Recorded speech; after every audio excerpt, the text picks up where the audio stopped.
ang malaki kong balita. Hindi ako tatakbo sa Senado. Tama po ang rinig nyo. Hindi tayo tatakbo sa Senado. Pinili ko pong maglingkod sa ibang paraan bilang unang nominee ng Akbayan Party List. Sa darating na halalan, tatakbo tayo para sa Kongreso bilang representante ng Akbayan Party List. Baka marami sa inyo nagtatanong, ano bang party list na yan?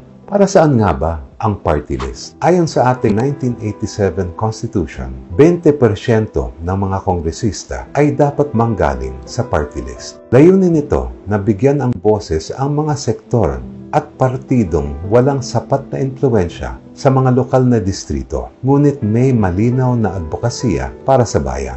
Isa sa mga halimbawa nito ay ang Akbayan Party List. Mula nang itatag ito noong 1998, ang Akbayan ay nagsusulong ng mga progresibong batas para sa mga manggagawa, kabataan, kababaihan, at iba pang sektor. Naibaba ng Akbayan ang presyo ng gamot sa pamamagitan ng Cheaper Medicines Law. Naipasa rin ito ang Safe Streets and Public Spaces Act at Pantawid Pamilyang Pilipino Program.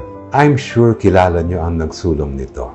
Walang iba kundi si Senadora Risa Ontiveros na naging party list representative ng Akbayan mula 2004 hanggang 2010. Isang karangalan para sa akin ang ipagpatuloy ang paglilingkod ng Akbayan Party List. Kaya mag-akbayan tayo. Alam nyo po, sa higit 30 taon ko bilang abogado, nakita ko ang paghihirap ng mga Pilipino. Pero sa kabila ng mga hirap na ito, nakita ko rin ang kanilang pag-asa at ang pagnanasa nila para sa isang gobyernong tunay na nagmamalasakit at tumutugon sa kanilang pangangailangan. Dahil sa kanila, tumakbo ako noong 2019 at 2022 at hanggang ngayon, nananatili ang misyong ito.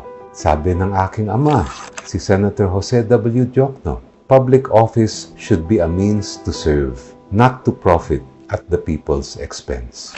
At sa mga nakaraang taon, malinaw na kailangan ng Kongreso ng mas maraming mambabatas na iuuna ang kapakanan ng taong bayan sa paggawa ng mga batas. Kitang-kita nyo naman sa news ngayon, napakahalaga ng papel ng Kongreso, di ba? Kaya ito ang labang ating tatahakin. Kasama ang Akbayan Party List at kasama nyo, buo ang loob ko na magtatagumpay tayo.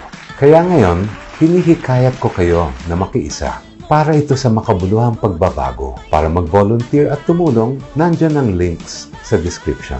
Please sign up, join us, and follow for more updates. Mga children, mga kaibigan, mga kasama, mag-akbayan tayo.